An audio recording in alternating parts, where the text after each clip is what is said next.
fathers. How to relate with fathers. Because how you relate with them is how they will be beneficial to you. That is how you will tap into divine abundance. You can't tap into divine abundance if you will not relate well with fathers. 1 Timothy chapter 5 verse 17. Timotheo wa kwanza mlango wa 5 mstari wa 17. Nani ako pale tafadhali? Kwa lugha yote ile. Kizungu naona watu wanapata hapa saizi. You don't need to kungangana na Kiswahili peke yake. 1 Timothy 5:17.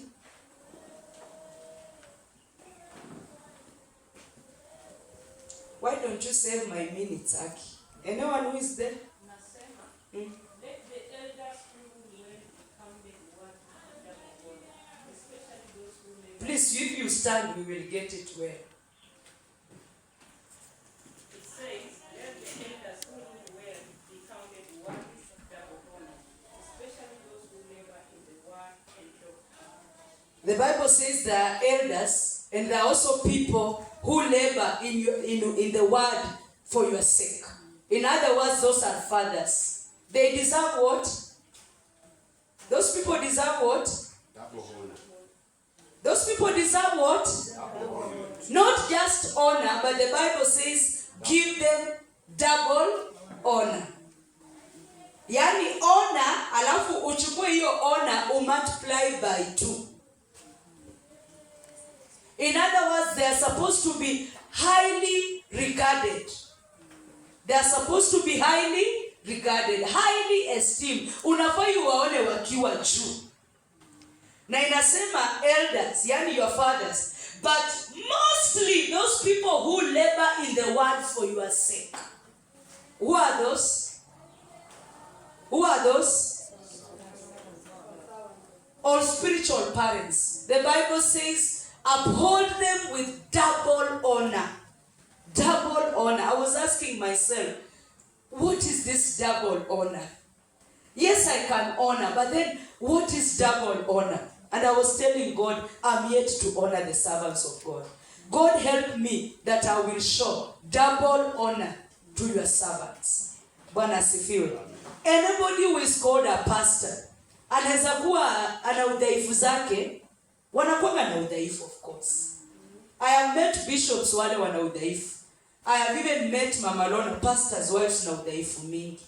But wao wapatie tu heshima yao na sio heshima tu mara mbili. Uliza mtu mai dishonor servant of God.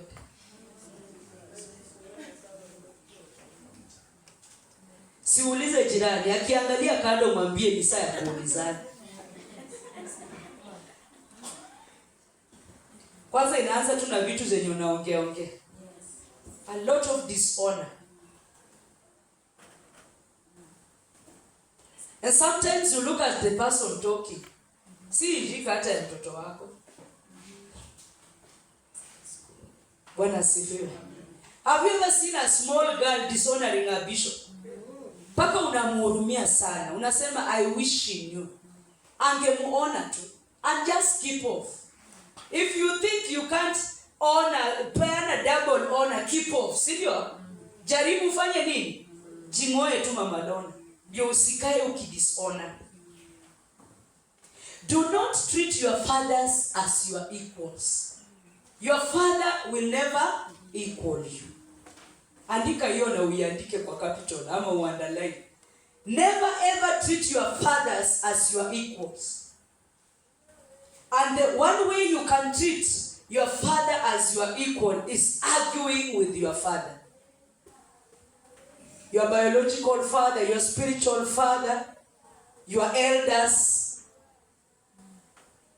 Never ever argue with your fathers. When you argue with them, it means you are equaling them. They are not your equals. One day we attended a meeting with my husband. And after the meeting, when we were taking supper, a young girl was arguing with a pastor. Yes, we were chatting. Na tulikuwa kwa jokes. But tuliangalia na my husband tukaulizana, anatoa wapi guts?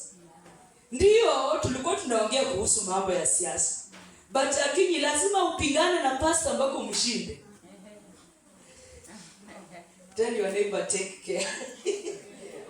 Nani alikuwa mpatie zawadi? Ali make sure mbele ya watu amepiga pastor mpaka pastor akakaa huko. Akamnyamazisha.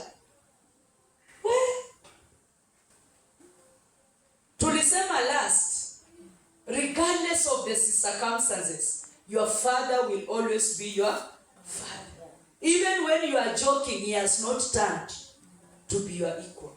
Even when you are chatting a king, he has not turned to be your equal. Just be careful with your words. Be careful. Ukiona kama anaenda juu, wewe rudi chini ama ujitoe. Manake at the end of the day when utasafu. When utasafu.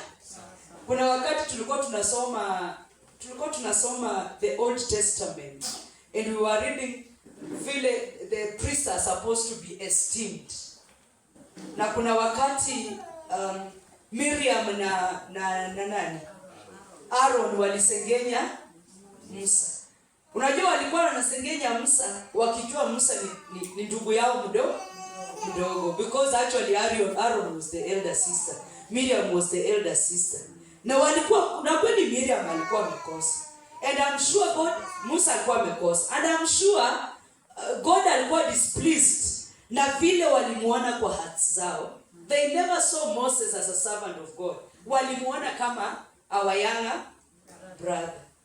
My sisters are here, they need to be careful. Tukisoma hii scripture by the way tulikuwa tunasoma as a family. Na walikuwa wanasema Mungu awasaidie. So that they don't see me as one of their small sisters, but they will see a servant of God. You know, Aaron alikuwa spared kwa sababu alikuwa priest. So inaonekana priest akiongea kuhusu priest mwenzake, God can easily spare. Lakini wewe jiweke off kwa sababu wewe naye God hatakuacha. That is how serious it is. I don't know why. Sijui kwa nini, but ukiona priest anaongea sana kuhusu priest mwenzake, usijiweke kwa sababu when God will come to punish, he will spare the priest. Na atakutafuta wewe. Ukoma haukushika Aaron.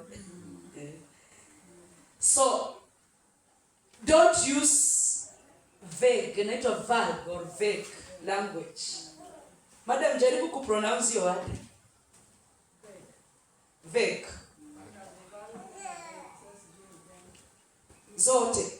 So how would you define that language? Nisaidie kudefine your language. Vague language. Zote. Unaanza na gani? Okay. Vague language ni ile naongea na disrespect kama na tabia mbaya. Na hiyo ingine? Unaongea vitu zenye make sense. And you are talking to your father. When you lack respect for the servants of God, like the Bible says, especially those who labor in the word for your sake, you cannot tap from them. And someone said this: an altar you do not honor will not speak honor into your life. Can I repeat it again? An altar that you do not honor, Mama Rhoda, will not speak honor into your life. Kama hauheshimu madhabahu. In other words, madhabahu hapa nani amebeba madhabahu? Kama hauheshimu, hakuna heshima yote watanena kwa maisha yako. So you rather keep off. Sindio? Tell your neighbor you rather keep off. Ni hivyo tu. Anaangalia nini kando? Mwambie saa hii si saa kuandika.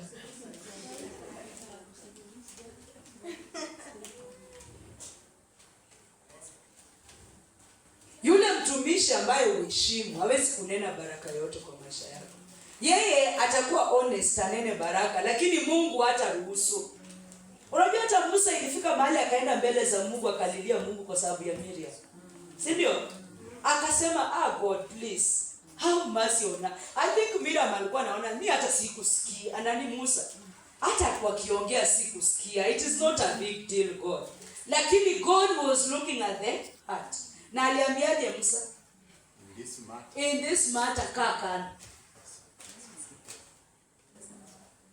So wakati Mungu anataka kukupunish for dishonoring the servants of God, even that servant of God will be told kaa kando.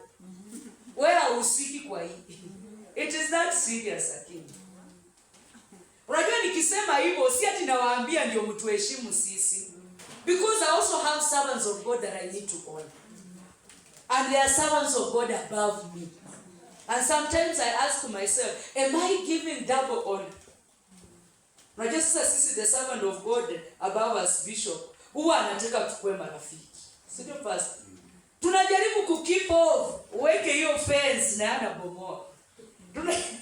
So we are always keen, Mungu tusaidie so that in being friends usijipate exercise dishonor. Unajua? It is very easy to start exercising dishonor. Mama Lona, usikuwa rafiki yangu sana ujipate umeanza ku-exercise. Uanze kuona msichana Mmaragoli. Ati wasichana wa Maragoli wenye wameoleka huko. Tell your neighbor, may God help us. Sometimes when we teach this, people think amekuja kutuambia ndio tumheshimu. Whether you respect me or not, God says nikae kando in this matter si mimi. Hata sitajua. You could be seated here and you are dishonoring me. I don't know. Because I don't know your heart. Because wengine anakuja in your face anakaa ni kama amekuheshimu, lakini moyo wake amejua mahali huko. Na sisi kama watumishi wa Mungu hatujapewa power ya kusoma moyo wako. So you can easily pretend. But when it comes now to punish, it is not about me. It is about chungana na ukoma. Ugonjwa ukoma unafanyaje mtu?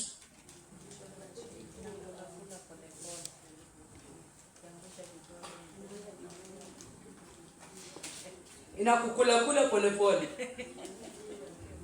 Uliza mtu hapo unaweza kuwa uko na ukoma wewe. Muuliza kujibu. Inaweza kuwa imeanza na miguu.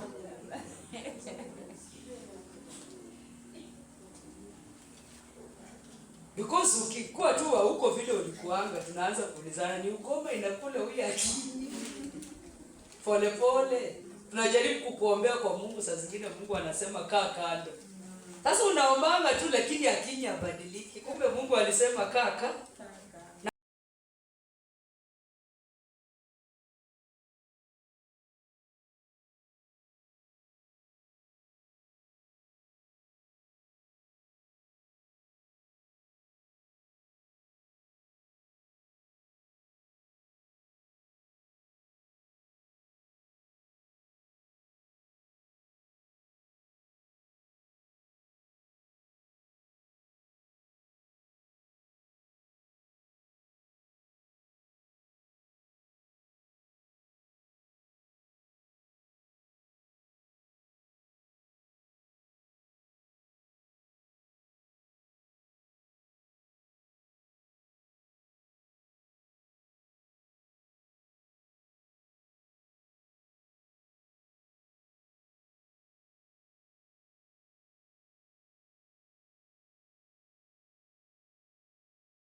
accept kwamba ufundishwe. Kubali kufanywa mwanafunzi. Discipling is a process, si ndio? So ninaanza na wewe nikikupeleka pole. Na hakuna siku utakuwa umefika. Usikubali kukua umefika. Discipleship is a whole life process. It is a process that is supposed to be continuing. So every time I see Akinyi, I will always see that girl that I need to disciple. So ninamuita Akinyi, hii na lazima akubali kufundishwa ndio songe mbele. Honestly, I'm so proud of some people here in the church who have accepted to be pastored and to be discipled. Hakuna siku utamuita umkanye na akose kufanya vile ulisema. Ukishasema tu anakuambia mkambi mbuli. Na kweli ukikutana na yeye unaona tayari ameanza kutekeleza kile ulisema. But you can see somebody who walks out of your presence na kiburi even after you have talked. Mama Lono kataza mtu kitu, alafu make sure the next few minutes is doing the same thing, na amekaa mahali utamuona akifanya. Tell your neighbor, God forbid. Ana make sure anaifanya upite uone kama anafanya. Yaani sasa atanipeleka wapi? Na anaifanya repeatedly every day. And it was a warning. Is that a disciple? Can such a person learn? Can such a person obtain the doctrine of their house? Kile ninajua chenye baba wanaona, God allows us to see, Mama Lona, things over your life ambazo wewe usioni.